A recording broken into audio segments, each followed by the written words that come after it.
Մայիսի 14-ին Էջմիածնում տեղի ունեցած աղմկահարույց միջադեպը շարունակում է մնալ ուշադրության կենտրոնում։ Սկզբում դեպքի մասին տեղեկությունները բավական սահմանափակ էին, սակայն ժամեր անց հայտնի դարձան նոր մանրամասներ, որոնք թեման ավելի լայն քննարկման առիթ դարձրին։ Խոսքը Էջմիածնում տեղի ունեցած վիճաբանության մասին է, որը ավարտվել է դանակարությամբ և կրակոցներով։ Դեպքի հետևանքով մեկ անչափահաս տեղափոխվել է հիվանդանոց, իսկ ոստիկանությունը սկսել է քրեական վարույթ։ Ավելի ուշ մամուլում հրապարակումներ տարածվեցին, ըստ որոնց միջադեպի մասնակիցների թվում եղել է նաև գեներալ Մանվել Գրիգորյանի ընտանիքի ներկայացուցիչը, մասնավորապես նշվում է, որ վիրավորներից մեկը նախկին դատավոր Նաիրա Գրիգորյանի որդին Սերյան Պողոսյանն է։ Ըստ հրապարակված տեղեկությունների, վերջինը ստացել է վնասվածքներ և տեղափոխվել բուժհաստատություն։ Պաշտոնական մարմինները, սակայն, դեռ չեն հրապարակել բոլոր մասնակիցների ինքնությունը, և այս տեղեկությունները ներկայում շրջանառվում են մամուլի հրապարակումների մակարդակով։ Հայաստանի ներքին գործերի նախարարությունը արդեն հայտնել է միջադեպի որոշ մանրամասներ։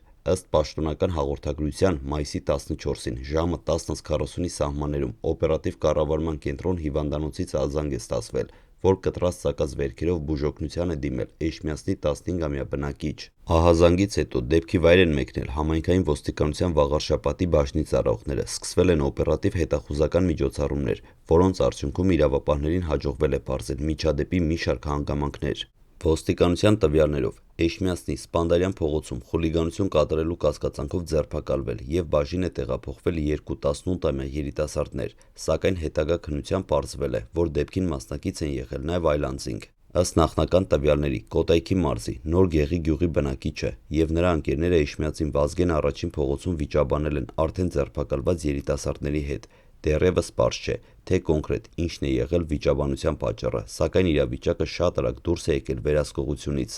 Քննության նախնական վարկածով հենց այդ վիճաբանության ընթացքում էլ 15-ամյա պատանին ստացել է դանակի մի քանի հարված։ Բացի դրանից, ըստ իրավապահների, 18-ամյա երիտասարդներից մեկը մեկնարկային ատրճանակով երկու անգամ կրակել է օդ։ Թեև խոսքը մարտական զենքի մասին չէ, միջադեպը մեծ անհանգստություն է առաջացրել տեղի բնակիչների շրջանում։ Սոցիալական ցանցերում շատերը սկսել են քննարկել հատկապես այն փաստը, որ վիճաբանությանը մասնակցել են երիտասարդներ և անչափահասներ։ Ավելի ուշ ներքին գործերի նախարարությունը հայտնել է, որ հայտնաբերվել է նաև դեպքի ընթացքում օգտագործված մեկնարկային ատրճանակը։ Միաժամանակ շարունակվում են միջոցառումները դեպքի բոլոր մասնակիցներին հայտնաբերելու ուղղությամբ։ Դեպքի առնչությամբ նախաձեռնվել է քրեական վարույթ խուլիգանության և առողջությանը միջին ծանրության վնաս պատճառելու հատկանիշներով։ Այս փուլում իրավապահները փորձում են վերականգնել ամբողջ միջադեպի ընթացքը, հասկանալու համար, թե ով է եղել բախման նախաձեռնողը և ինչ դերակատարություն է ունեցել յուրաքանչյուր մասնակից։